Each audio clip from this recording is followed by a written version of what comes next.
بسم الله الرحمن الرحيم. السلام عليكم ورحمة الله وبركاته. إن الحمد لله نحمده ونستعينه ونستغفره ونعوذ بالله من شرور أنفسنا وسيئات أعمالنا. من يهده الله فلا مضل له ومن يضلله فلا هادي له. أشهد أن لا إله إلا الله وحده لا شريك له وأشهد أن محمدا عبده ورسوله لا نبي بعده. اللهم صل وسلم على نبينا محمد وعلى آل محمد كما صليت على إبراهيم وعلى آل إبراهيم إنك حميد مجيد، وبارك على محمد وعلى آل محمد كما باركت على إبراهيم وعلى آل إبراهيم إنك حميد مجيد. أعوذ بالله من الشيطان الرجيم. يا أيها الناس اتقوا ربكم الذي خلقكم من نفس واحدة وخلق منها زوجها وبث منهما رجالا كثيرا ونساء واتقوا الله الذي تساءلون به والأرحام إن الله كان عليكم رقيبا. يا أيها الذين آمنوا اتقوا الله حق تقاته ولا تموتن إلا وأنتم مسلمون. اللهم لا سهل إلا ما جعلته سهلا وتجعل الحزن إذا شئت سهلا. رب اشرح لي صدري ويسر لي أمري واحلل عقدة من لساني يفقهوا قولي. ربنا لا علم لنا إلا ما علمتنا إنك أنت العليم الحكيم. Ikhwani wa akhwati fillah, azani Allah wa iyyakum. Pertama-tama kita bersyukur kepada Allah Subhanahu wa taala dengan memanjatkan kalimat syukur yang sangat agung, yaitu alhamdulillahirabbil alamin. Karena di pagi ini kita diberikan nikmat yang sangat agung, yaitu nikmat sehat dan nikmat masa. Sehingga dengan kedua nikmat tersebut kita diberikan taufik oleh Allah Subhanahu wa taala untuk menggunakan nikmat tersebut dalam hal kebaikan, yaitu menuntut ilmu agama, mempelajari tentang Al-Quran, mengerti tentang Al-Quran, kemudian memahami tentang arti dan maksud beserta tafsiran daripada ayat demi ayat.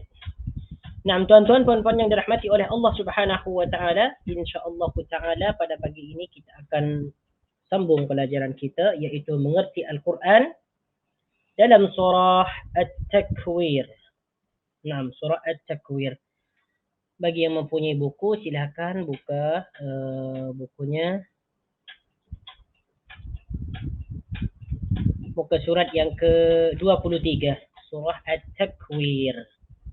Di mana surah At-Takwir ini merupakan surat yang terdiri daripada 29 ayat. Dan surah At-Takwir ini urutan dia adalah surah yang ke-81. A'udzu billahi minasy syaithanir rajim. Bismillahirrahmanirrahim.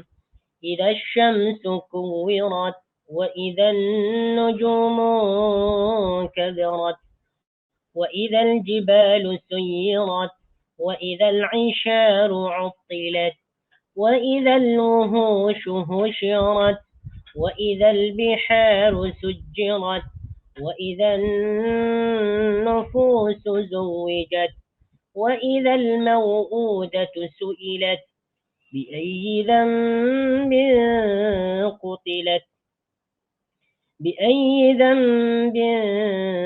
قتلت وإذا الصحف نشرت وإذا السماء كشطت وإذا الجحيم سعرت وإذا الجنة أزلفت علمت نفس ما أحضرت فلا أقسم بالخنس الجوار الكنس والليل إذا عسعس والصبح إذا تنفس إنه لقول رسول كريم ذي قوة عند ذي العرش مكين مطاع ثم أمين. Nah, ayat yang pertama, idza syamsu kuwirat. Ini menjelaskan tentang kejadian hari kiamat. Nah, perhatikan di sini. dari ayat yang pertama sehingga ayat yang ke 12 nih, ayat yang ke 13 nih, ini menceritakan perihal tentang hari kiamat. Apa sajakah yang akan berlaku nanti ketika pada hari kiamat. Tengok nih, ayat yang pertama, idza syamsu kuwirat. Idza ini maknanya apabila. Asy-syamsu matahari. Jadi cara menterjemahkan dia, idza syamsu apabila matahari itu. Idza syamsu apabila matahari itu. Kuwirat. Apa maknanya kuwirat? Kuwirat di sini adalah diredupkan cahayanya. Diredupkan cahayanya. Kalau kita tengok apa nih, ikutkan terjemahan Al-Quran dalam bahasa Melayu, itu diterjemahkan sebagai apabila matahari itu diredupkan cahayanya. Ya, diredupkan cahayanya. Sebab terjemahan ini mengikut tafsir Ibnu Katsir, ya. Sebagaimana disebutkan dalam tafsir Ibnu Katsir, qala Ali bin Abi Talhah an Ibnu Abbas, idza syamsu kuwirat. Daripada Ibnu Abbas, maknanya idza syamsu kuwirat yakni udlimat. Udlimat, yaitu dihilangkan cahayanya, diredupkan cahayanya. Jadi kuwirat di sini maknanya diredupkan cahayanya. Kalau kita ikutkan terjemahan Al-Quran bahasa Indonesia, ia diterjemahkan sebagai digulung, ya, digulung. Ini pun juga mengikut tafsiran Ibnu Katsir, ya. Disebutkan di sini fa ma'na qawlihi kuwirat jumi'a ba'daha ila ba'din, ya, summa luffat farumiya biha wa idza fa'ala biha wa idza fu'ila biha dzalika dhahaba dhawuha.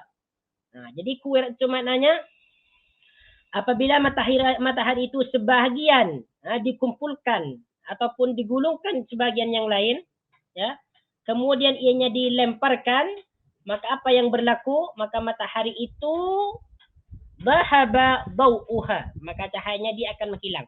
Jadi terjemahan ini, kedua-dua terjemahan ini samalah, sama-sama betul. Jadi kalau kita terjemahkan idza syamsu kuwirat, apabila matahari itu telah hilang cahayanya atau diredupkan cahayanya, itu boleh kita menerjemahkan seperti itu. Ataupun kita boleh menerjemahkan apabila matahari itu digulung. Macam mana matahari itu boleh digulung? Padahal ia bentuknya bulat. Matahari itu besar lah. Matahari itu sangat besar. Jadi sangat mungkin matahari itu boleh digulung dan dihancurkan. Jadi kuwirat ini maknanya dihilangkan cahayanya, diredupkan cahayanya, ataupun digulung. Jadi asal dia kawwarah.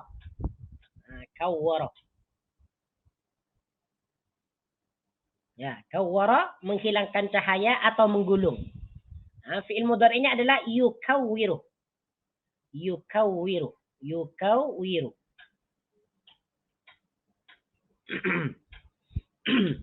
Jadi dalam ayat yang pertama nih, kuwirat ini merupakan fi'il madhi. Kata kerja yang menunjukkan masa lampau atau bermakna telah. Kuwirat telah diredupkan. Ya, telah diredupkan atau dihilangkan cahayanya. Di sini fi'il madhinya dipertemukan dengan tak muannas, tak perempuan. Dengan tak muannas ataupun tak perempuan. Kenapa di sini dipertemukan dengan tak perempuan? Karena fa'il atau naibul fa'il yang dirujuk adalah isim muannas, asy-syamsu. Jadi kuwirat ini dia merujuk kepada asy-syamsu. Apa yang digulung, apa yang dihilangkan, apa yang dihilangkan cahayanya, yaitu matahari. Ya, yaitu matahari. Jadi kuwirat ini adalah fi'il madhi. Fi'il madhi yang dimabnikan maf'ul. Mabni maf'ul. Ataupun mabni majhul. Disebut mabni maf'ul karena fi'il madhi di sini huruf awalnya dhammah dan huruf sebelum akhir kasrah. Ini disebut fi'il madhi mabni maf'ul ataupun majhul yang bermakna digulung, dihilangkan cahayanya. Sebab fi'il madhi itu maknanya ada dua. ada bermakna fa'il, ada bermakna maf'ul. Kalau fi'il madi yang bermakna fa'il itu fa'ilnya disebutkan, bermakna aktif. Sedangkan fi'il madi yang bermakna maf'ul itu ya dia fa'ilnya tidak disebutkan, yang bermakna bermakna pasif. Digulung, dimakan, dipukul, itu fi'il madi mabni maf'ul. Jadi yang pertama, idza syamsu kuwirat, apabila matahari itu digulung ataupun dihilangkan cahayanya. Nah, nanti ada maksudnya di belakang. Ada jawabannya nanti di belakang. Maksudnya apa matahari itu apabila dihilangkan? Apa maksudnya matahari apabila dihilangkan cahayanya? Wa idzan nujumun kadarat, dan apabila bintang-bintang itu inkadarat berjatuhan. Nah, tengok ni. Wa idzan nujum. Jadi cara mengartikan atau menterjemahkan perkataan wa idzan nujum, dan apabila an-nujumu bintang-bintang itu. Sebab idza di sini ya bertemu dengan perkataan an-nujum. Jadi cara menterjemahkan dia wa idzan nujumu, dan apabila bintang-bintang itu ya, apa maksudnya apabila bintang-bintang itu inkadarat berjatuhan. Inkadarat berjatuhan. Nah, jadi maknanya inkadara ni dia maknanya berjatuhan. Berjatuhan. Berjatuhan. Inkadarat berjatuhan. Perkataan an-nujumu merupakan kata jamak daripada perkataan najmun. Najmun. Ini bentuk mufradnya. Bentuk singular daripada an-nujumu adalah najmun. Najmun bintang, an-nujumu bintang-bintang. Jadi kalau kita berjumpa dengan perkataan najmun atau nujumun, itu maknanya adalah bintang. Kalau najmun bintang, ataupun boleh kita terjemahkan sebuah bintang. Kalau nujumun itu maknanya bintang-bintang. Wa idzan nujumu, dan apabila bintang-bintang itu berjatuhan, inkadarat berjatuhan. Ayat yang kedua. Ini menceritakan tentang pasal hari kiamat. Jadi hari kiamat itu ya, apabila berlakunya hari kiamat, maka yang pertama matahari cahayanya akan hilang. Ataupun matahari akan digulung. Yang kedua, bintang-bintang akan berjatuhan daripada langit. Masya Allah, tabaraka rahman. Ini merupakan kejadian yang sangat besar. Sesuatu yang akan berlaku nanti apabila terjadinya hari kiamat, maka bintang-bintang akan berjatuhan. Macam mana nanti keadaan manusia kalau bintang-bintang itu berjatuhan? Hancur semua. Pasti hancur. Yang ketiga, wa idzal jibalu suyirat. Nah, kita bertemu lagi dengan perkataan idza. Idza di sini bertemu dengan perkataan al-jibal. Wa idzal jibalu, dan apabila gunung-gunung. Nah, tengok ni. Apabila gunung-gunung. Perkataan al-jibal ini maknanya gunung. Al-jibal merupakan bentuk jamak daripada perkataan jabalun. Jabalun artinya gunung atau sebuah gunung. Apabila dibentuk kepada jamak, maka ia akan menjadi jibalun, gunung-gunung. Gunung-gunung. Wa idzal jibalu, dan apabila gunung-gunung itu suyirat, dihancurkan. Suyirat, dihancurkan. Mana asalnya suyirat ini adalah berjalan, dijalankan. Daripada sayyara yusayyiru, menjalankan. Suyirat di sini maknanya adalah dihancurkan. Dalam tafsir Ibnu Katsir ini disebutkan wa idzan nujumu kadarat wa idzal jibalu suyirat. Wa idzal jibalu suyirat ay zalat an amakiniha, yaitu pindah daripada tempat-tempatnya, wa nusifat, dan hancur. Masya Allah, tabaraka rahman. Hilang daripada zalat an makaniha, hilang atau berpindah daripada tempat-tempatnya. Jadi maksudnya gunung itu adalah hancur.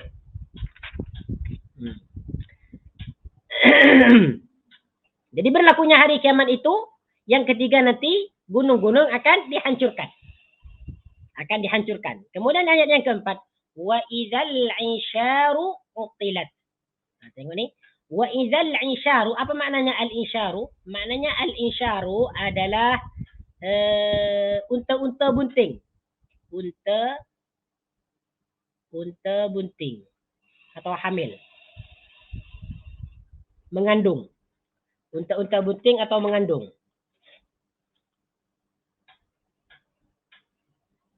Nah, yes. Wa idzal insyaru, dan apabila unta-unta bunting atau mengandung, utilat ditinggalkan. Utilat ditinggalkan. Jadi perkataan al-insyaru di sini maknanya unta-unta bunting. Nah, ini bermaksud unta-unta bunting ini merupakan unta yang sangat berharga bagi manusia nanti. Cuman apabila berlakunya hari kiamat, maka unta-unta itu utilat ditinggalkan. Jadi perkataan utilat di sini maknanya ditinggalkan. Ditinggalkan. Utilat ni dia merupakan fi'il madhi. Penjelasannya sama dengan kuwirat. Kuwirat, suyirat, utilat ni ketiga kalimat ini merupakan fi'il madhi, ya, fi'il madhi di mana fa'ilnya tidak disebutkan. Ya, fa'ilnya tidak disebutkan. Pada ayat yang pertama, kuwirat, yang menggulung ataupun yang meredupkan cahaya. Siapa yang menggulung ini tak disebutkan. Tak disebutkan fa'ilnya. Siapa yang menggulung? Ya Allah. Tetapi Allah tidak disebutkan. Makanya fi'il madhi ini, fi'il ini disebut fi'il madhi mabni majhul. Yaitu fi'il madhi yang fa'ilnya tidak disebutkan. Pelakunya tidak disebutkan. Kuwirat. Suyirat juga pelakunya tidak disebutkan. Dihancurkan. Siapa yang menghancurkan di sini? Tentu adalah Allah.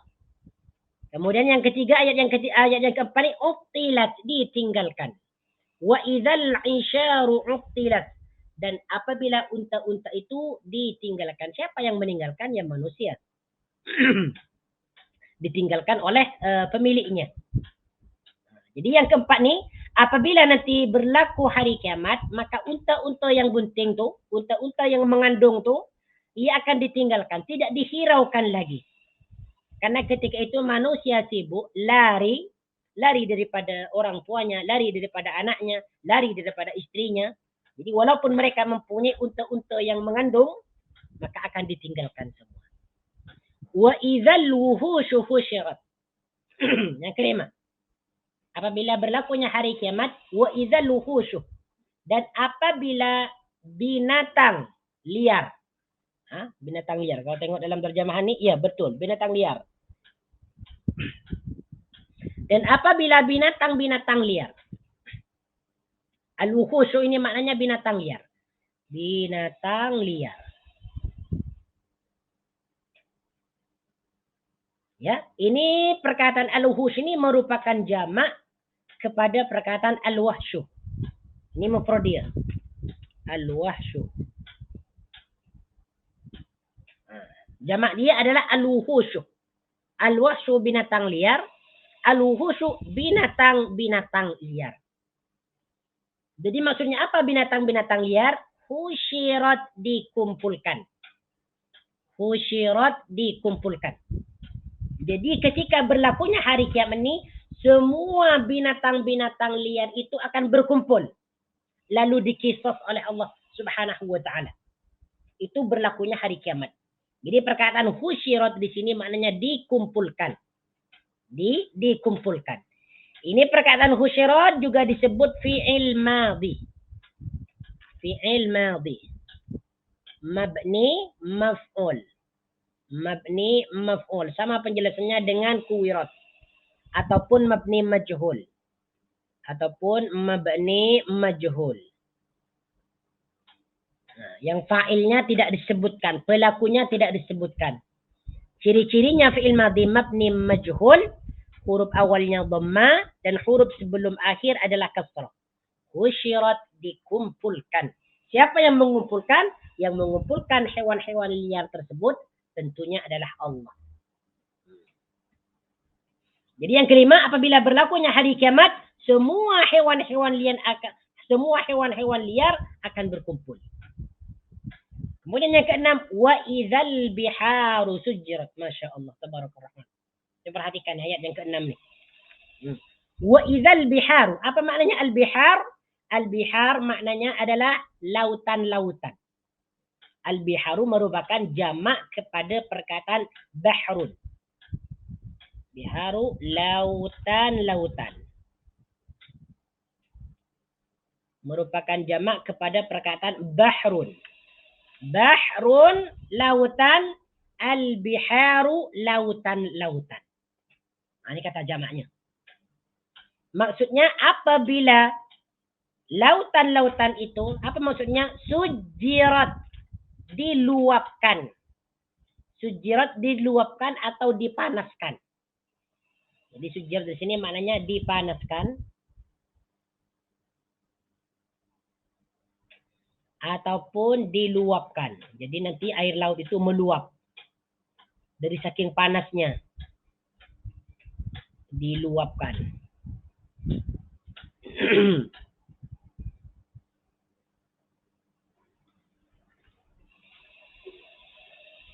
Jadi perkataan sujirat di sini boleh kita maknai dipanaskan ataupun diluapkan. Semua penjelasannya ada dalam tafsir Ibnu Katsir. Wa idzal biharu sujirat. Dan apabila lautan-lautan itu dipanaskan.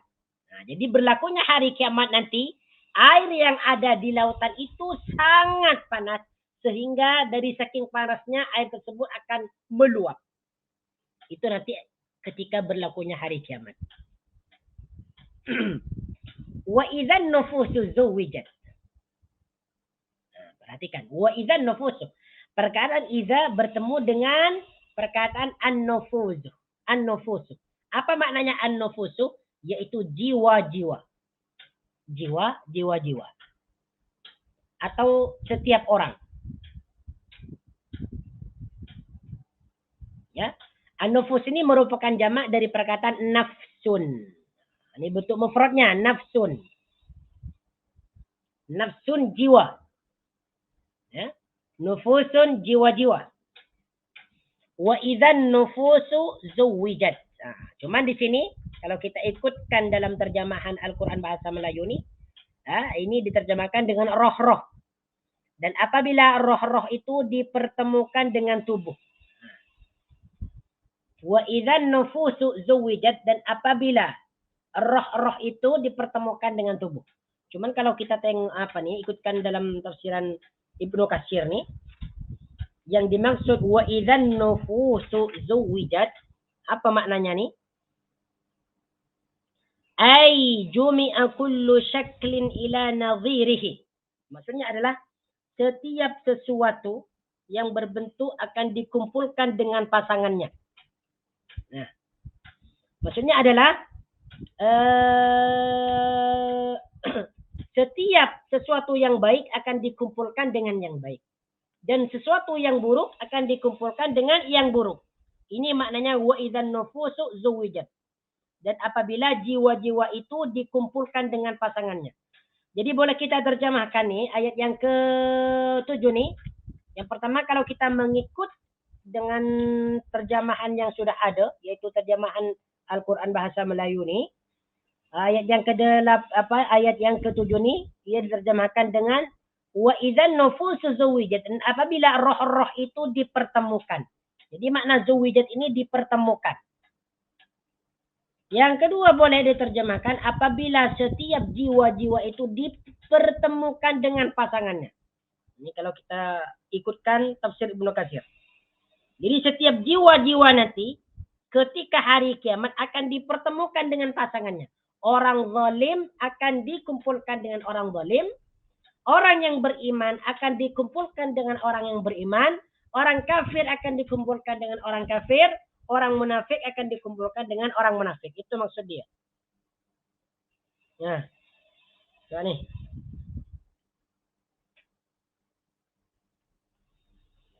عن النعمان بن بشير أنه قال رسول الله صلى الله عليه وسلم وإذا النفوس زوجت قال الضرب كل رجل مع كل قوم كانوا يعملون عمله. Jadi setiap seseorang itu akan dikumpulkan bersama kaum yang mengerjakan amalan yang sama. Jadi seseorang yang berbuat keburukan akan dikumpulkan bersama orang yang melakukan keburukan. Ini banyak tafsirannya sebenarnya nih. Kemudian wa fi riwayat yani Nu'man qala su'ila Umar. Umar pernah ditanya tentang tafsiran wa idan nufusu zuwijat. Faqala, maka Umar berkata,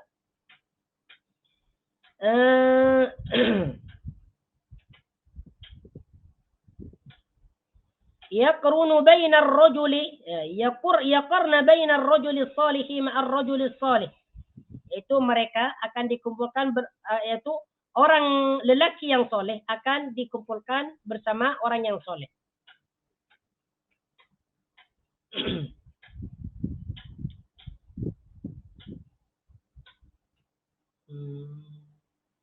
Okay. Wa idza an-nufus zuwijat faqala yaqrunu baina ar-rajuli as-salihi ma'a ar-rajuli as-salih wa yaqrunu baina ar-rajuli as-su'i ma'a ar-rajuli as-su'i fi an-nar. Sedangkan orang yang berbuat keburukan atau kejahatan akan dikumpulkan bersama orang yang berbuat kejahatan. Ini maksudnya wa idzan nufusu zuwijat. Jadi itu ketika berlakunya hari kiamat nanti. Oke, kemudian yang ke-8, ayat yang ke-8. Wa idzal mau'udatu su'ilat. Apa artinya al-mau'udatu su'ilat? Yaitu bayi-bayi perempuan yang dikubur hidup-hidup. Mau'udah. Nah, perkataan al-mau'udatu ini maknanya bayi-bayi perempuan. Bayi-bayi perempuan yang dikubur hidup-hidup.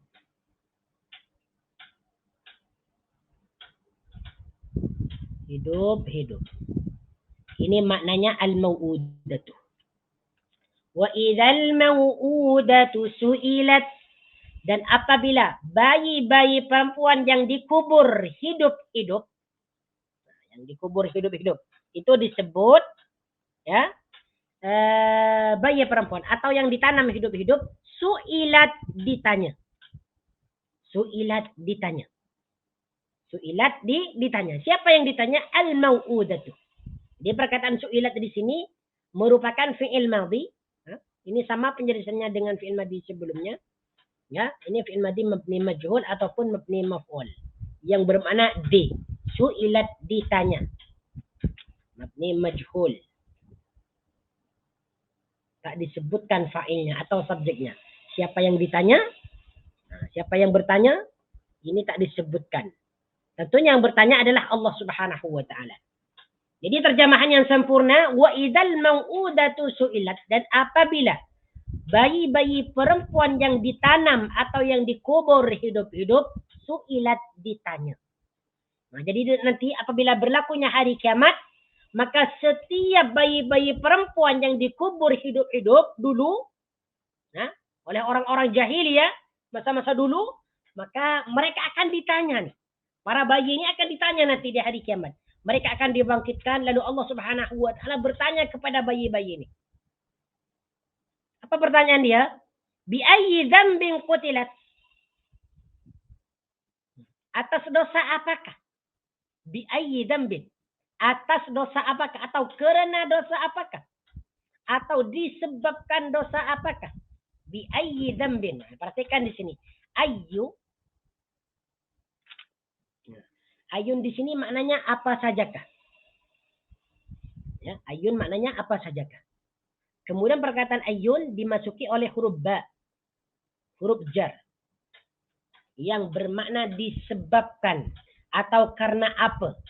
Bi ayyi, karena apa? Bi ayyi dzambin, kemudian ayyi dimudhafkan kepada perkataan dzambin.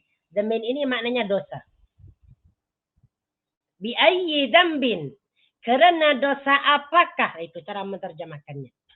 Bi ayyi dzambin, karena dosa apakah atau disebabkan dosa apakah qutilat ia dibunuh. Qutilat ia dibunuh hidup-hidup. Qutilat ia dibunuh. Qutilat ini penjelasan dia sama dengan su'ilat. Sama dengan sujirat, suyirat, kusyirat, kuwirat, qutilat. Ini merupakan fi'il madhi mabni majhul. yaitu kata kerja yang tidak disebutkan subjeknya, tidak disebutkan pelakunya. Qutilat, dibunuh. Siapa yang membunuh? Yang membunuh adalah ayah-ayah mereka sendiri, yaitu orang-orang jahiliyah. Jadi nanti setiap anak-anak perempuan atau bayi-bayi perempuan yang dikubur dulu hidup-hidup, maka nanti mereka akan ditanya, kenapakah kamu dibunuh dulu? Dan diperlihatkan kepada si pembunuh. Dan diperlihatkan kepada si pembunuh. Kemudian ayat yang ke-10. Wa idzas suhufu nusyirat, dan apabila catatan-catatan dibuka dengan jelas.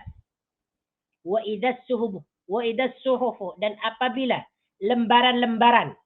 Nah, lembaran-lembaran ini yang dimaksud adalah catatan-catatan amal. Ya.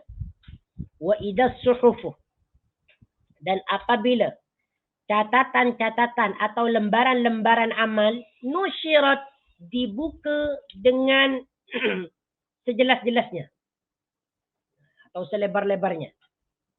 Wa idzas suhufu nusyirat, dan apabila catatan-catatan amal itu dibuka selebar-lebarnya. Nusyira ini maknanya dibuka selebar-lebar. Ataupun nasyara ini makna asalnya adalah menyebarluaskan ataupun membuka. Jadi di sini nusyirat maknanya dibuka selebar-lebarnya. Jadi setiap nanti apabila berlakunya hari kiamat, setiap catatan amalan manusia itu akan dibuka dengan jelas, akan dibuka selebar-lebarnya, kemudian akan diberikan kepada pemiliknya. Wa idzas suhufu nusyirat. Itu berlakunya hari kiamat. Nah. Kemudian ayat yang ke-11. Wa idzas sama'u kusyitat, dan apabila langit kusyitat, dilenyapkan atau dihancurkan. Wa idzas sama'u, perkataan idza di sini bertemu dengan kalimat as-sama'u. Jadi cara menterjemahkan dia adalah wa idzas sama'u, dan apabila langit itu kusyitat, dilenyapkan atau dihancurkan. Kusyitat dilenyapkan ataupun dihancurkan. Kusyitat ni penjelasannya sama dengan nusyirat. Sebab di sini kusyitat adalah fi'il madhi mabni majhul, yaitu kata kerja yang tidak disebutkan fa'ilnya atau pelakunya. Jadi siapa yang melenyapkan atau yang menghancurkan langit, yaitu Allah Subhanahu wa taala. Cuma di sini karena menggunakan fi'il madhi, maka fa'ilnya tidak disebutkan. Baik. Jadi ketika berlakunya hari kiamat nanti, maka langit akan hancur. Itu tanda yang ke-11. Yang ke-12, wa idzal jahimu su'irat, apabila neraka jahim. Al-jahim ini maknanya neraka jahim. Jadi kalau kita terjumpa dengan perkataan al-jahim, itu maknanya neraka jahim. Tak perlu kita sibuk-sibuk mencari maknanya dalam kamus. Jadi al-jahim ini maknanya sudah jelas. Neraka jahim. Ya, neraka jahim. Su'irat, apa maknanya su'irat? Dipanaskan. Ya, su'irat dipanaskan. Su'irat ini penjelasannya sama dengan kusyitat, dengan nusyirat. Fi'il madhi mabni majhul. Asal dia sa'ar. Kalau dalam bentuk mabni fa'il adalah sa'ar, memanaskan. Sa'ar, memanaskan. Su'irat, dipanaskan. Sa'arat, memanaskan. Su'irat, dipanaskan. Apa yang dipanaskan? Yaitu api neraka jahim. Ini karena Allah Subhanahu wa ta'ala murka ketika itu. Marah sangat ketika itu.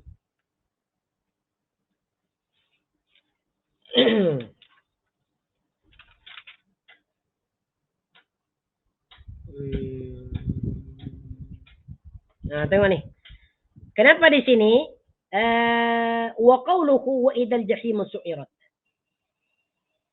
Jadi sini disebutkan dalam tafsir Ibnu Katsir, qala as-Sudai uhmiyat, dipanaskan. Su'irat ini maknanya uhmiyat, dipanaskan. Wa qala Qatadah uqidat, samalah, bergejolak.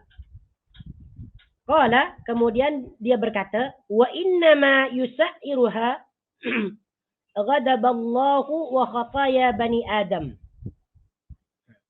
Wa innama yusairuha ghadabullahi wa khataya bani Adam. Neraka jahim itu dipanaskan disebabkan oleh murka Allah dan dosa-dosa Bani Adam. Dan dosa-dosa manusia. Sehingga neraka jahim itu dipanaskan. Itu penyebabnya. Yang pertama, karena Allah Subhanahu wa taala murka. Yang kedua, karena disebabkan oleh dosa-dosa manusia. Oke, jadi su'irat di sini maknanya dipanaskan. Ai uhmiyat au uqidat. Wa idzal jannatu uzlifat. Jadi berlakunya hari kiamat nanti, maka neraka jahim itu dipanaskan oleh Allah Subhanahu wa taala. Wa idzal jannatu uzlifat. Yang ke-13.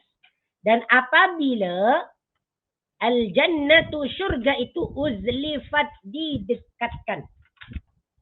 Didekatkan. Uzlifat didekatkan. Maknanya uzlifat ini didekatkan. Ini sama penjelasannya, uzlifat merupakan fi'il madhi, mabni maf'ul ataupun majhul. Karena fa'ilnya tidak disebutkan. Siapa yang mendekatkan? Tentunya Allah Subhanahu wa taala. Cuma di sini fa'ilnya tidak disebutkan.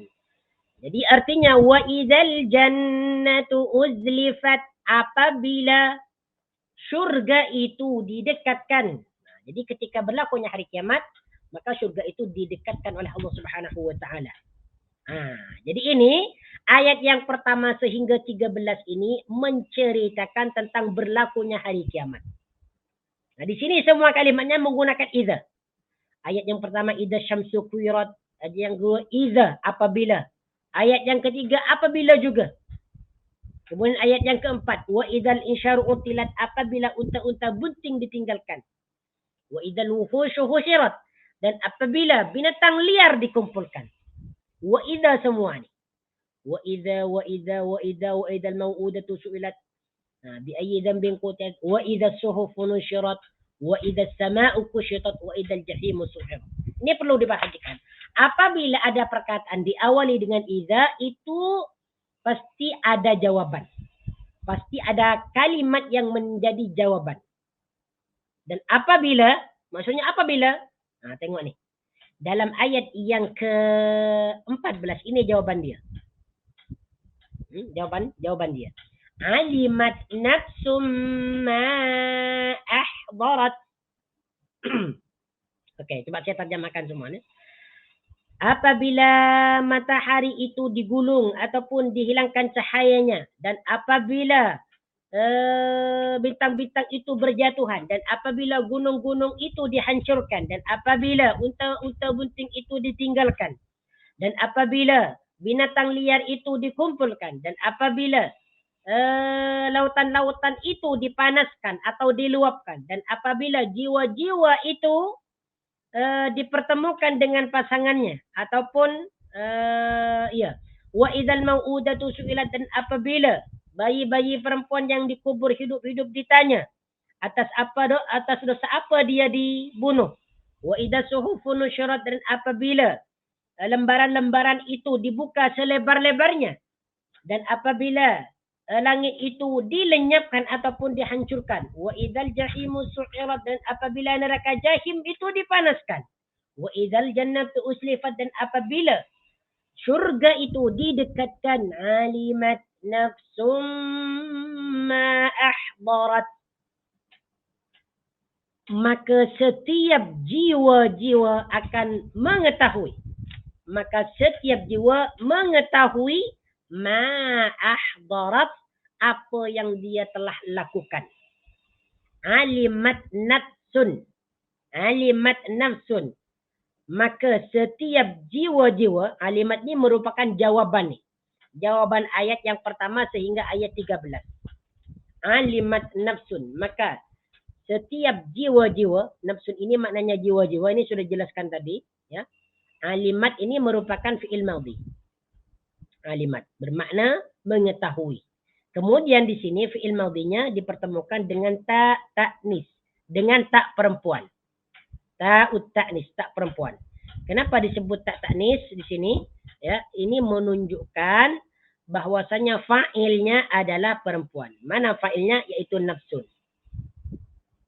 Alimat nafsun. Setiap jiwa itu mengetahui. Apa yang dia ketahui? Ma'ahdarat, apa yang dia telah lakukan. Ahdarat maknanya melakukan. Ahdarat maknanya melakukan. Ini pun sama fi'il madhi. Ya, penjelasannya sama dengan alimat. Ahdarat merupakan fi'il madhi mabni fa'il. Sama dengan alimat. Nah, di sini ditambahkan tak ta'nis. Dipertemukan dengan tak ta'nis sebab fa'il yang dirujuk adalah mu'annas. Yaitu nafsun. Ahdarat, dia mengetahui. Jadi berlakunya hari kiamat semua apabila langit itu sudah dilenyapkan, kemudian bintang-bintang berjatuhan, kemudian apabila hewan-hewan atau binatang-binatang liar itu ditinggalkan dan semuanya, maka setiap jiwa itu mengetahui apa yang dia lakukan. Orang kafir sudah mengetahui bahwasanya apa yang dia telah lakukan itu merupakan kedustaan, merupakan kedurhakaan. Orang munafik nanti apabila berlakunya hari kiamat, dia baru mengetahui bahwasanya apa yang dia lakukan selama dia hidup di dunia merupakan kesalahan dan kedustaan dan sebagainya. Alimat nafsum ma ahdarat.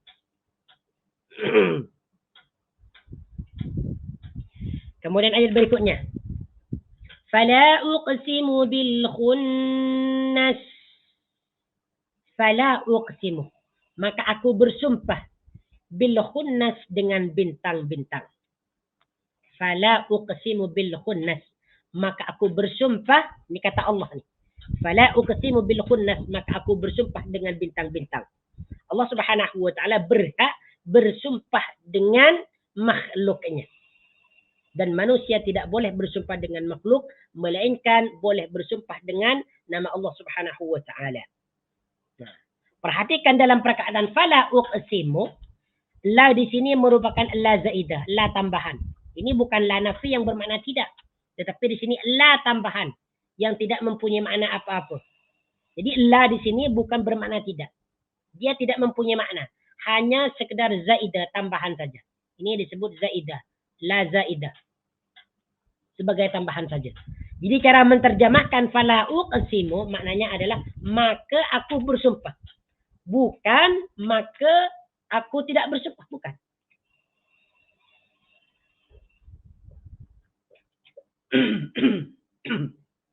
Makanya kita kalau nak fahamkan Al-Quran, kita tidak hanya mencukupkan kepada ilmu nahwu saja.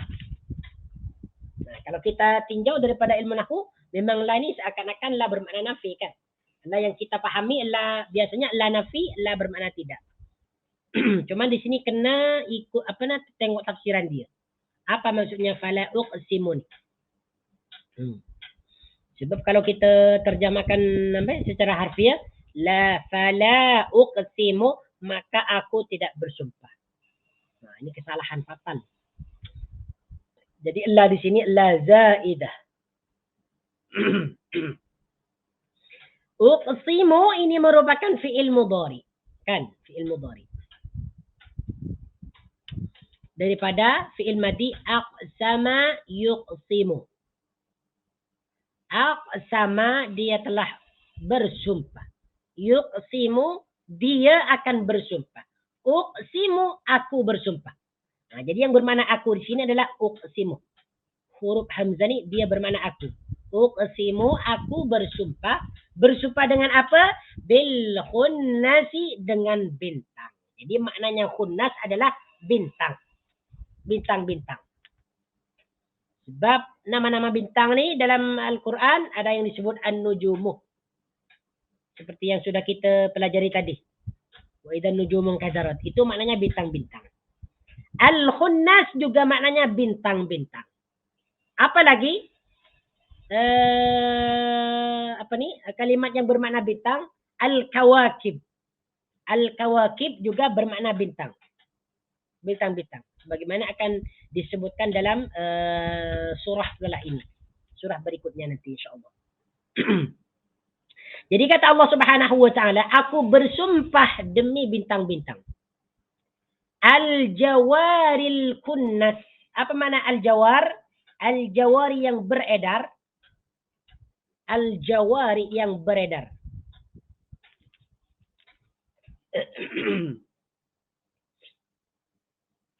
Yang beredar.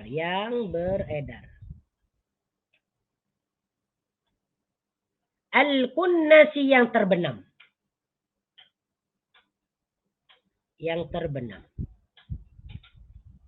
Jadi al-jawar ini maknanya yang beredar, al-kunnasi yang terbenam. Keduanya ini merupakan sifat kepada al-khunnas. Kemudian ayat berikutnya, ayat yang ke-17. Wal-laili idza as'as. Wal-laili idza as'as. Coba perhatikan. Wal-laili, demi malam. Ini sumpah Allah Subhanahu wa taala. Yang pertama bersumpah dengan bintang, yang kedua bersumpah dengan malam. Wal-laili, demi malam, idza as'as, apabila meninggalkan gelapnya. As-as ini adalah meninggalkan as-as. Kalau kita ikutkan dalam terjemahan nih, dalam terjemahan dia diterjemahkan dengan mulai terang. Maksudnya meninggalkan malam. Meninggalkan malam itu mulai terang. Nah, itu maksudnya. Adapun makna aslinya nih meninggalkan gelap.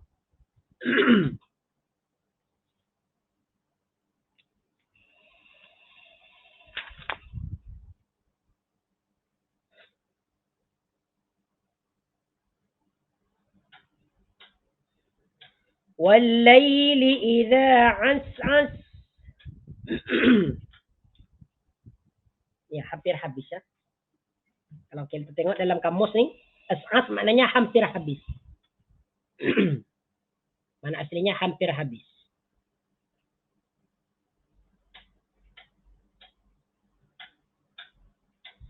Dalam sebagian terjemahan, as-as ini diartikan dengan meninggalkan gelapnya. Maksudnya meninggalkan gelapnya itu mulai terang. Was-subhi idza tanaffas.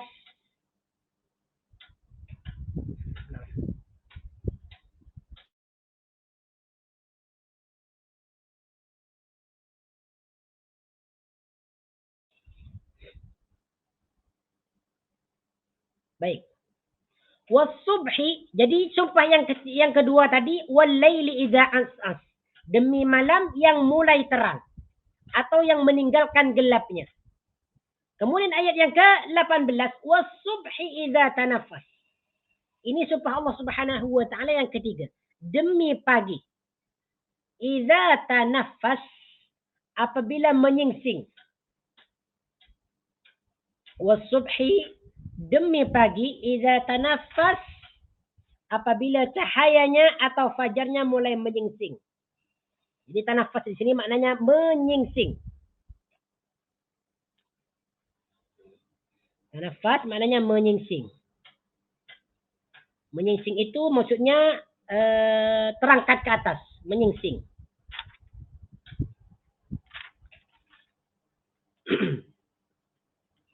Wasubhi, dan demi pagi, idza tanaffas, apabila dia menyingsing. Tadi perkataan as'as dengan tanaffas ini sama-sama fi'il madhi. Keduanya sama-sama fi'il madhi. As'asa maknanya hampir habis ataupun mulai terang. Ini fi'il madhi. Ya. Kemudian perkataan tanaffas ini juga fi'il madhi, mengikut wazan tafa'ala, tanaffasa, yaitu artinya telah menyingsing. Telah menyingsing. Ayat yang ke-19, innahu laqawlu rasulin karim. Jadi di sini ayat yang ke-16 sehingga ayat yang ke-18 ini Allah Subhanahu wa taala bersumpah. Bersumpah dengan makhluknya. Apabila Allah Subhanahu wa taala dalam ayatnya ya, dia berkata atau memulakan dengan sumpah, berarti Allah Subhanahu wa taala nak jelaskan sesuatu yang sangat agung, di mana sesuatu itu benar adanya. Nah, kenapa di sini Allah Subhanahu wa taala bersumpah dengan bintang, bersumpah dengan malam, bersumpah dengan pagi? Ya. Di sini Allah Subhanahu wa taala nak jelaskan sesuatu. Innahu laqaulu rasulin karim. Innahu, sesungguhnya, di sini merujuk kepada apa? Yaitu merujuk kepada Al-Quran. Innahu, sesungguhnya Al-Quran itu. Jadi di sini merujuk kepada perkataan Al-Quran. Walaupun di sini dalam surah ini Al-Quran tidak disebutkan, tetapi ulama tafsir sepakat innahu yang dimaksud di sini adalah Al-Quran. Innahu laqaulu rasulin karim. Innahu, sesungguhnya Al-Quran itu laqaulu rasulin, adalah perkataan yang disampaikan oleh utusan. Laqaulu rasulin adalah perkataan atau kalamullah. Laqaulu adalah perkataan ataupun kalamullah yang disampaikan oleh utusan karimin yang mulia. Karimin yang mulia. Jadi perkataan laqaulu rasulin karim ni dalam tafsiran Ibnu Katsir, yakni inna hadzal Qur'an la tablighu rasulin karimin. Maksudnya adalah Al-Quran ini disampaikan oleh utusan yang mulia. Innahu laqaulu rasulin. Jadi perkataan laqaulu rasul ini makna dia adalah kalamullah yang disampaikan utusan karimin yang mulia. Jadi perkataan qaulu ini merupakan ucapan. Ucapan ataupun perkataan. Kemudian perkataan qaulu dimudhafkan kepada kalimat rasulin. Qaulun ucapan, rasulin utusan. Qaulu rasulin ucapan utusan. Maksudnya ucapan atau kalam Allah yang disampaikan oleh seorang utusan. Siapa seorang utusan yang dimaksud di sini? Yaitu malaikat Jibril. Jadi rasulin di sini adalah malaikat Jibril. Bukan baginda Nabi sallallahu alaihi wasallam, tetapi malaikat Jibril. Nah, tengok ni. Ai malakun syarifun hasanul khalqi. Nah, tengok ni. Yaitu malaikat yang mulia, yang agung. Hasanul khalqi, khuluqi, hasanul khalqi, yang mempunyai bentuk yang bagus, yang baik, yang cantik. Wa huwa Jibrilun, yaitu adalah Jibril alaihi salatu wassalam. Jadi ini maksud rasulin di sini adalah malaikat Jibril. Jadi maksudnya adalah bahwasanya Al-Quran, ya, Al-Quran yang diturunkan kepada baginda Nabi sallallahu alaihi wasallam merupakan kalamullah yang disampaikan oleh malaikat Jibril. Itu maksud dia. Ayat yang ke-20. Dzi quwwatin 'inda dzil 'arsy makin. Yang pertama tadi, malaikat Jibril ini adalah malaikat yang mulia. Malaikat yang mulia. Yang kedua, malaikat Jibril dzi quwwatin, mempunyai kekuatan. Dzi di sini maknanya mempunyai. Mempunyai. Ya, kuwatin, kekuatan. Kekuatan. Jadi zini dimudhafkan kepada perkataan kuwatin. Zi kuwatin, yang mempunyai kekuatan. Jadi malaikat Jibril itu merupakan makhluk atau malaikat Allah Subhanahu wa taala yang dimuliakan, dan malaikat Jibril itu mempunyai kekuatan yang sangat agung. Makinin. Makinin. Makinin maknanya adalah yang terhormat atau yang mempunyai kedudukan tinggi. Makinin ayat yang ke-21. Apa nih? Yang memiliki kedudukan yang tinggi betul. Dzi quwwatin, yang mempunyai kekuatan, makinin yang mempunyai kedudukan yang tinggi. Makinin, kedudukan yang tinggi. Jadi maknanya makinin kedudukan yang tinggi. Jadi terjemahkan dulu. Dzi quwwatin yang mempunyai kekuatan. Makinin yang mempunyai kedudukan tinggi. Inda dzil arsy di sisi Allah yang mempunyai arsy. Inda dzil arsy di sisi Allah yang mempunyai arsy. Inda ini maknanya di sisi. Inda di sisi. Di sisi. Dzil arsy yang mempunyai arsy. Siapa yang mempunyai arsy? Allah. Jadi cara menterjemahkan inda dzil arsy ini di sisi Allah yang mempunyai arsy.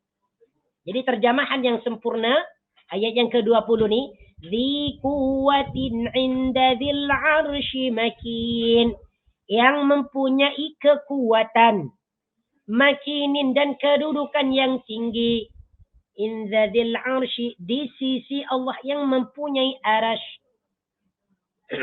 Jadi al-arsy ini maknanya arsy. Kalau kita terjumpa dengan perkataan al-arsy dalam Al-Quran ke ataupun hadis, itu maknanya arsy. Dzil arsy yang mempunyai arsy. Oke, perkataan dzi ini dia ada dua di sini. Dalam ayat yang ke-20 ada dua perkataan dzi. Dzi ini merupakan asmaul husna. Asmaul husna pula. Asmaul khamsah. Ya, asmaul khamsah. Yaitu lima apa nih? 5 bentuk isim. Asmaul khamsah. Dzi. Asal dia dzu. Asal dia dzu. Kemudian di sini berubah kepada dzi sebab dia menjadi sifat. Ya, menjadi sifat. Dzi quwwatin, yang mempunyai kekuatan. Ya, makinin kedudukan yang tinggi. Kemudian dzi yang kedua yaitu dzi yang terdapat dalam inda dzil arsy. Dzil arsy yang mempunyai arsy. Siapa yang mempunyai arsy? Tentunya Allah Subhanahu wa taala. Jadi malaikat Jibril itu merupakan malaikat yang agung, yang mulia, yang mempunyai kekuatan, kemudian mempunyai kedudukan tinggi di sisi Allah Subhanahu wa taala. Ini menjelaskan tentang malaikat. Muta'in yang ditaati. Ya. Muta'in yang ditaati. Aminin yang terpercaya. Muta'in ini maknanya ditaati. Ditaati. Aminin yang terpercaya ataupun amanah. Ataupun amanah. Muta'in sama amin. Apa maknanya sama? Sama di sini maknanya di sana. Di sana. Sama ini maknanya di sana. Muta'in sama amin di sana. Muta'in yang ditaati. Aminin yang terpercaya. Ataupun yang amanah. Dipercayai. Ya, aminin yang dipercayai. Jadi cara menterjemahkan nih, muta'in sama amin di sana, ya, di sana maksudnya di sana itu maksudnya di alam malaikat. Nah, di tempat para malaikat. Ya. Kalau kita tengok dalam tafsir Ibnu Katsir nih, muta'in sama amin.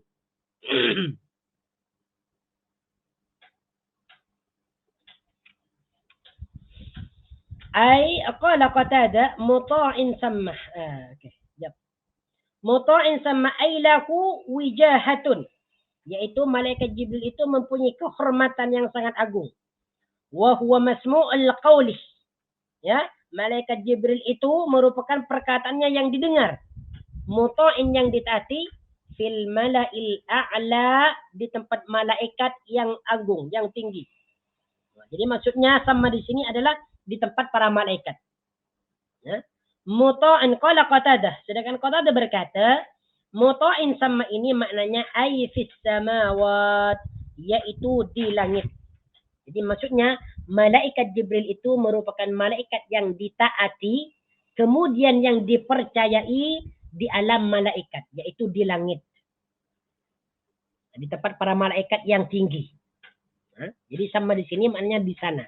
Yang dimaksud di sana adalah di tempat para malaikat yang tinggi. Inilah malaikat Jibril. Jadi di sini Allah Subhanahu wa taala menjelaskan bahwasanya Al-Qur'an yang diturunkan kepada baginda Nabi sallallahu alaihi wasallam merupakan kalamullah yang disampaikan oleh malaikat yang sangat agung, yaitu malaikat Jibril, di mana malaikat Jibril ini mempunyai kekuatan, kemudian mempunyai kedudukan yang tinggi. Dia merupakan malaikat yang ditaati oleh malaikat-malaikat yang lain, kemudian dia merupakan malaikat yang dipercayai. Itu sifat malaikat Jibril. Kemudian ayat berikutnya, yaitu ayat yang ke-22. Wa ma sahibukum bimajnun. Wa ma sahibukum. Ma di sini merupakan manafi. Ma yang bermakna tidak. Wa ma sahibukum, dan tidaklah sahabatmu itu. Wa ma sahibukum, dan tidaklah temanmu atau sahabatmu itu bimajnunin, orang gila. Bimajnunin, orang gila. Jadi sahibu di sini maknanya sahabat.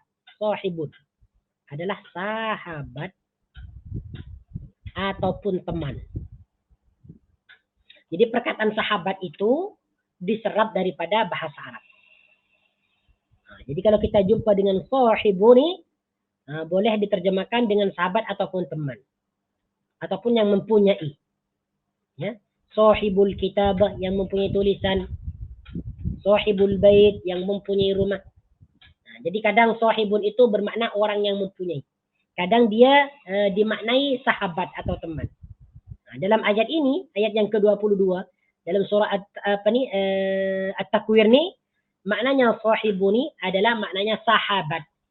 Kemudian sahibuni dimudhafkan kepada isim dhamir, yaitu isim dhamir jamak mukhatab yang berupa kum. Wa ma sahibukum, dan tidaklah sahabatmu atau sahabat kalian, yaitu baginda Nabi sallallahu alaihi wasallam, bimajnunin, adalah orang gila. Bimajnunin adalah orang gila.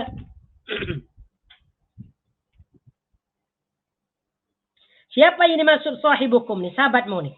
Yakni Muhammadan sallallahu alaihi wasallam, yaitu baginda Nabi sallallahu alaihi wasallam. Maksudnya baginda Nabi sallallahu alaihi wasallam itu bukan orang gila seperti mana yang dituduhkan oleh orang-orang kafir Quraisy. Walaqad ra'ahu bil ufuqil mubin. Walaqad ra'ahu, dan dia telah melihat, perkataan walaqad ra'ahu di sini. Oke, perhatikan yang pertama.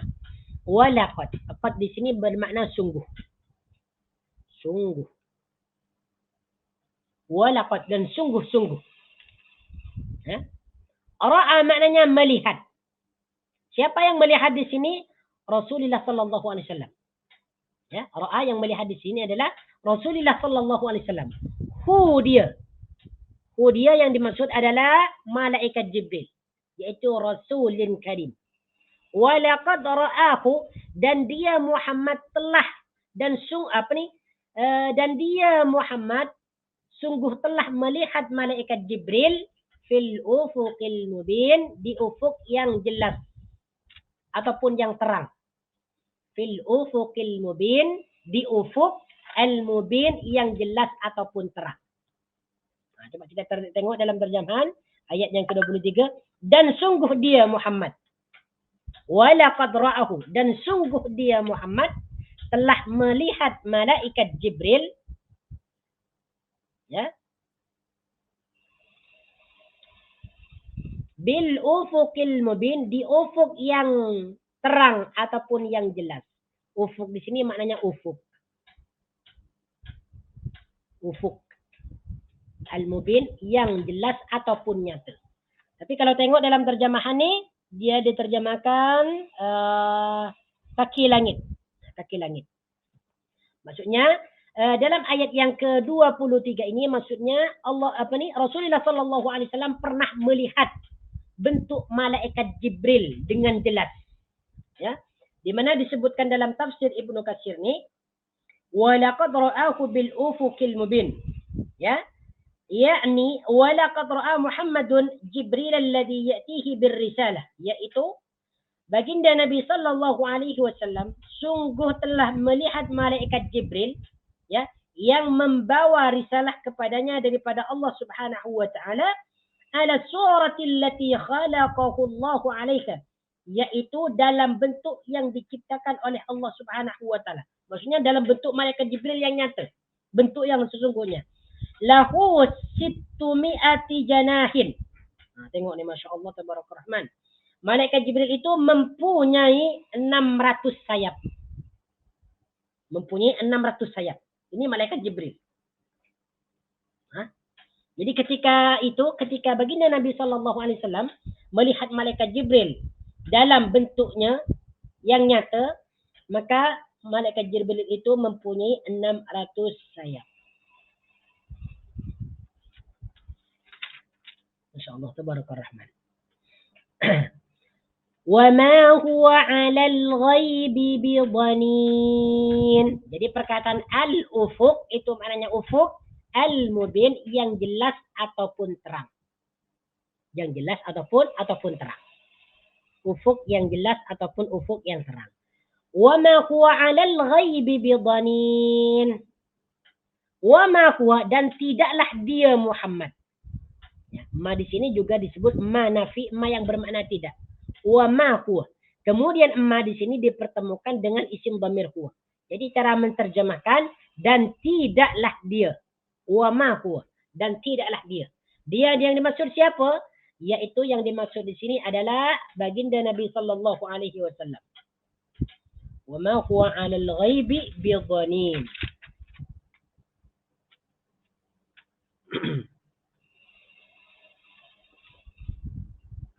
Dalam tafsir Ibnu Katsir disebutkan ay wa ma Muhammadun ala ma anzalallahu ilaiki bidhanin. Ya. Maksudnya baginda Nabi sallallahu alaihi wasallam. Oke, terjemahkan dulu. Wa ma huwa, dan tidaklah dia Muhammad alal ghaibi bidhanin, yaitu bakhil. Ya, untuk menjelaskan sesuatu yang gaib. Bidhanin ini maknanya bakhil atau enggan. Bakhil. Maknanya bidhanin adalah bakhil ataupun enggan. Sedangkan alal ghaib ini maknanya atas perkara yang gaib. Jadi macam mana cara menterjemahkan ayat yang ke-24 ni? Wa ma huwa 'alal ghaibi bidhanin. Wa ma huwa, dan tidaklah Muhammad itu bidhanin, enggan, 'alal ghaibi, untuk menjelaskan perkara yang gaib. Jadi terjemahan dia, dan tidaklah Muhammad itu enggan atau tidak mau untuk menjelaskan suatu perkara yang gaib. Nah, jadi bidhanin ini maknanya bakhil ataupun enggan. Nah, disebutkan ini dalam tafsir Ibnu Katsir, wa ma huwa 'alal ghaibi bidhanin, ya, wa ma Muhammadun 'ala ma anzalallahu ilaihi bidhanin. Muhammad itu, ya, tidak enggan untuk menjelaskan sesuatu yang diturunkan oleh Allah Subhanahu wa taala kepadanya.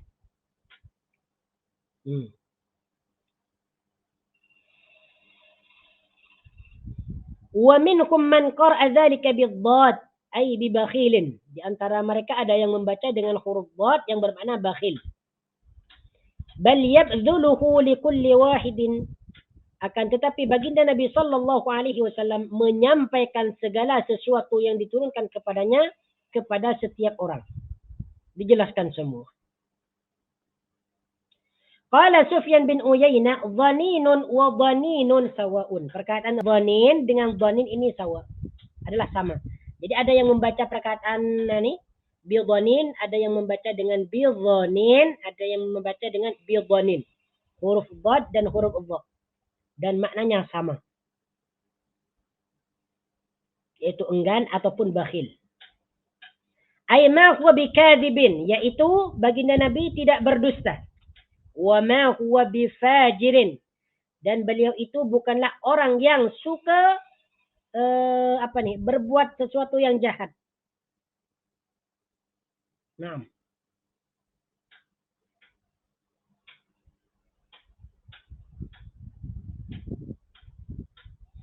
Wa qala Qatadah, dan Qatadah berkata, ini tengok tafsiran dia, kana al-Qur'anu ghaiban. Al-Qur'an itu merupakan gaib.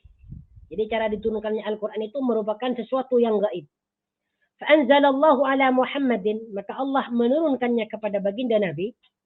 Fama dhanna bihi 'alan nas, maka baginda Nabi tidak enggan untuk menjelaskannya atau menyampaikannya kepada manusia. Bal ballaghahu wa nasharahu wa badalahu likulli man aradahu. Tetapi baginda menyampaikannya, ya, kepada setiap orang yang dia kehendaki. Masya Allah, tabarakar rahman. Ini yang dimaksud wa ma huwa 'alal ghaibi bidhanin, dan tidaklah Muhammad itu enggan atau menyimpan, ya, untuk menjelaskan sesuatu perkara yang gaib. Coba kita tengok dalam terjemahan dia, ayat yang ke-24. Dan dia Muhammad bukanlah orang yang boleh disangka buruk dalam menerangkan perkara-perkara yang gaib. Dan ini diterjemahkan boleh disangka buruk. Baik, kita pindah kepada ayat berikutnya, yang ke-25. Wa ma huwa biqauli syaitanir rajim. Oke. Jadi ayat yang ke-23 nih sampai 25 nih ada wama semua nih. Ayat yang ke-23, wama sahibukum, dan tidaklah sahabat kamu itu. Ini manafi juga. Kemudian ayat yang ke-24, wama huwa, dan tidaklah dia. Dan tidaklah dia. Yang dimaksud di sini adalah baginda Nabi. Kemudian ayat yang ke-25, wama huwa biqauli syaitanir rajim, dan tidaklah dia. Wa ma huwa, ini kita jumpa lagi dengan perkataan wa ma huwa, dan tidaklah dia. Dia yang dimaksud di sini apa? Al-Qur'an. Ayat yang ke-25 ni, wa ma huwa yang dimaksud adalah Al-Qur'an. Wa ma huwa, dan tidaklah Al-Qur'an itu biqauli syaitanin, adalah perkataan syaitan, rajimin, yang terlaknat. Rajimin, yang terlaknat. وَمَا هُوَ بِقَوْلِ شَيْطَانٍ رَجِيمٍ. Jadi huwa yang terdapat dalam ayat yang ke-25 ini maksudnya adalah Al-Qur'an. Sedangkan qauli syaitani ini artinya perkataan. Perkataan atau ucapan syaitan. Qaul ini merupakan masdar daripada fi'il madhi qala yaqulu. Qala, dia telah berkata, yaqulu, dia akan berkata, qaulan, perkataan. Setelah menjadi qaulan, kemudian dimasuki oleh huruf ba, yaitu huruf ba jar. Biqauli syaitanin, perkataan syaitan. Qaul ini dia dimudhafkan kepada perkataan syaitan. Qauli syaitanin, perkataan syaitan. Rajimin, yang terlaknat. Rajimin, yang terlaknat. Perkataan rajim ini maksudnya yang terlaknat ataupun yang terkutuk. Jadi maksudnya dalam ayat yang ke-25 ini Allah Subhanahu wa taala menjelaskan tentang kebenaran Al-Qur'an. Jadi kata Allah Subhanahu wa taala, Al-Qur'an itu bukanlah perkataan syaitan seperti mana yang dituduhkan oleh orang-orang kafir. Nah, tengok dalam tafsiran dia, dalam tafsir Ibnu Katsir, wa ma hadzal Qur'anu biqauli syaitanin rajim. Al-Qur'an ini, Qur'an yang diturunkan kepada baginda Nabi sallallahu alaihi wasallam, bukanlah perkataan syaitan yang terlaknat.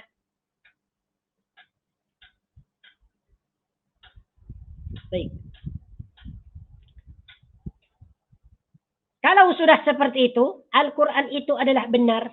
Al-Qur'an itu berupa hidayah kepada manusia, maka di sini Allah Subhanahu wa taala berkata kepada orang-orang kafir, fa aina tadhhabun? Maka kemanakah kamu akan pergi? Fa aina tadhhabun? Maka kemanakah tadhhabun? Kamu akan pergi. Aina di sini adalah istifham. Maknanya kemana ataupun di mana. Cuman dalam ayat ini terjemahan yang sesuai, kemanakah? Fa'aina, maka kemanakah? Tadhhabun, kalian akan pergi ataupun kamu akan pergi. Tadhhabun di sini merupakan af'alul khamsah. Kenapa disebut af'alul khamsah? Fi'il-fi'il yang ada 5 bentuk. Karena tadhabun di sini merupakan fi'il mudhari yang dipertemukan dengan waw dan nun. Jadi kalau fi'il mudhari ini dipertemukan dengan waw dan nun, itu disebut af'alul khamsah, menunjukkan orang ramai. Tadhabun, awak orang ramai pergi. Jadi kata Allah Subhanahu wa taala, fa aina tadhabun? Kemanakah kamu akan pergi? Jadi kenapa di sini, atau apa maksudnya di sini Allah Subhanahu wa taala berkata demikian? Ya. Sebagaimana yang sudah dijelaskan tadi, bahwasanya Al-Quran itu merupakan kalamullah yang diturunkan kepada yang diturunkan kepada baginda Nabi Sallallahu Alaihi Wasallam melalui malaikat Jibril. Dan Al-Quran itu merupakan bukan perkataan syaitan, tetapi itu adalah kalamullah yang berisi petunjuk, berisi tentang pengajaran dan pelajaran, berisi tentang hukum-hukum syariat dan sebagainya. Maka di sini Allah Subhanahu wa taala berkata kepada orang kafir, fa aina tadhhabun? Lalu kemanakah kamu akan pergi? Kamu akan mencari petunjuk lain daripada selain petunjuk Al-Quran. Jadi kata Allah, jika kamu tidak mau mengambil petunjuk kepada Al-Quran, maka kemana lagi kamu akan mencari hidayah selain hidayah yang terdapat dalam Al-Quran. Ini maksud dia. Nah, tengok dalam tafsir Ibnu Katsir, fa aina tadhhabu uqulukum fi takdzibikum bihadzal Qur'an. Jadi maksud dia, fa aina tadhhabu uqulukum? Di manakah akal-akal kamu itu hilang? Fi takdzibikum bihadzal Qur'an, karena telah mendustakan Al-Quran ini. Jadi bagaimana akal-akalmu itu telah hilang? Kenapa kamu tidak berpikir? Kenapa kamu mendustakan Al-Quran ini? Ma'adzuhurihi wa huduhihi. Karena Al-Quran itu, padahal Al-Quran itu sudah jelas kebenarannya. Sudah nyata. Dia merupakan kalamullah yang menjelaskan tentang umat-umat terdahulu. Berisi tentang hidayah. Petunjuk kepada manusia. Itu maksudnya. Jadi Allah ini bertanya, fa'aina tadhhabun? Maka kemana lagi kamu akan pergi untuk mencari hidayah selain daripada Al-Quran? In huwa illa dzikrul lil alamin. In huwa, tidaklah dia Al-Quran, illa dzikrun, kecuali peringatan, lil alamin, bagi seluruh alam. Lil alamin, bagi seluruh alam. In huwa, tidaklah dia Al-Quran, illa zikrun, melainkan peringatan. Zikrun ini merupakan peringatan. Ya, zikrun itu maknanya peringatan. Peringatan. Sedangkan lil alamin, bagi seluruh alam. Bagi seluruh alam.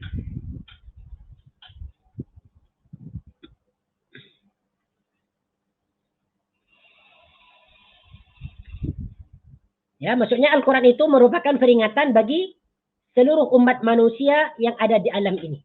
Liman sya'a minkum ayyastaqim. Yaitu siapa yang berkehendak di antara kamu, ayyastaqim, untuk apa nih? Istaqama yastaqimuh, mengambil jalan yang lurus. Liman sya'a minkum, yaitu bagi siapa yang berkehendak di antara kamu, ayyastaqima, mengambil jalan yang lurus. Ayyastaqima, mengambil jalan yang lurus. Dalam terjemahan 28, yaitu bagi siapa di antara kamu yang mampu menempuh jalan yang lurus ataupun mengambil jalan yang lurus. Istaqama yastaqimu ini merupakan mengambil jalan yang lurus. Fi'il madhi dia adalah istaqamah. Maknanya menempuh jalan yang lurus. Fi'il mudhari'nya adalah yastaqimah. Jadi liman sya'a minkum, yaitu bagi sesiapa sya'a yang berkehendak, minkum di antara kamu, ayyastaqim, Ayyastaqim apa nih? Apa tadi? Ayyastaqim menempuh jalan yang lurus. Ayyastaqim menempuh jalan yang lurus. Jadi maksudnya dalam ayat ini, bagi siapa yang menghendaki hidayah atau menghendaki jalan yang lurus, maka Al-Qur'anlah. Maka Al-Qur'anlah sebagai sebagai pegangan. Sebagai pegangan. Itu maksudnya. Tengok dalam tafsir Ibnu Katsir, man arada al-hidayata fa alayhi bihadzal Qur'an. Maksudnya, liman syaa'a minkum ay yastaqim, ini maksudnya ay man arada al-hidayata fa alayhi bihadzal Qur'an. Sesiapa yang menghendaki hidayah, petunjuk ataupun bimbingan, fa alayhi bihadzal Qur'an, maka hendaklah dia berpegang teguh pada Al-Qur'an ini. Fa innahu munjatun lahu wa hidayatun. Sesungguhnya Al-Qur'an itu akan menjadi penyelamat baginya dan hidayah baginya. Wala hidayata fima siwahu, dan tidak ada hidayah lagi ya selain daripada Al-Qur'an. Nah, jadi sesiapa yang menghendaki hidayah untuk menjadi untuk menghendaki jalan yang lurus, maka hendaklah dia itu menjadikan Al-Qur'an sebagai bimbingan baginya. Makanya di sini Allah Subhanahu wa taala mengatakan, fa aina tadhhabun? Kemana lagi kamu akan pergi untuk mencari petunjuk selain daripada Al-Quran? Padahal Al-Quran itu adalah merupakan peringatan bagi umat manusia di seluruh alam.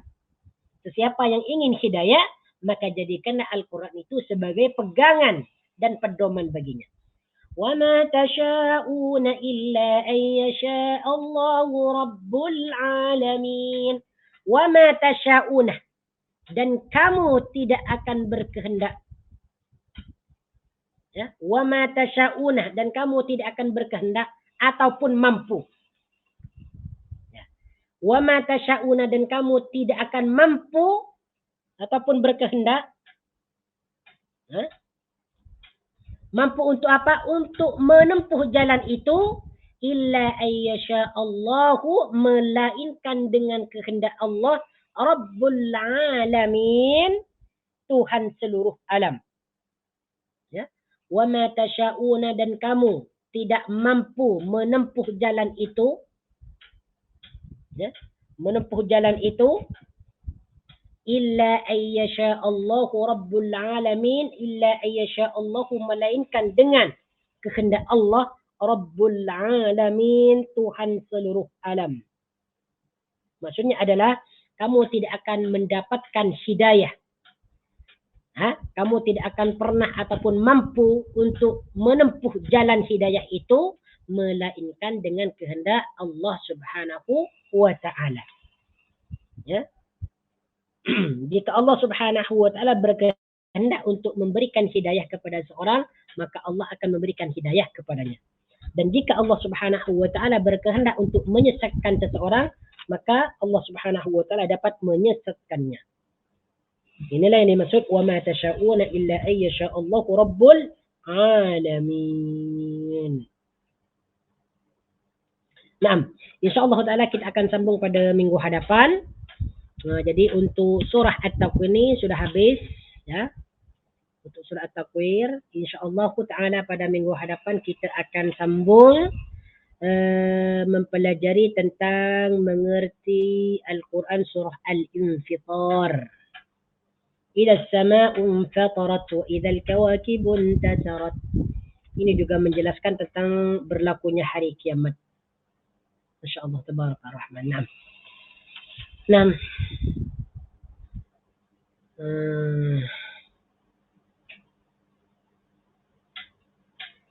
Ini saja yang Ana boleh sampaikan pada kesempatan kali ini.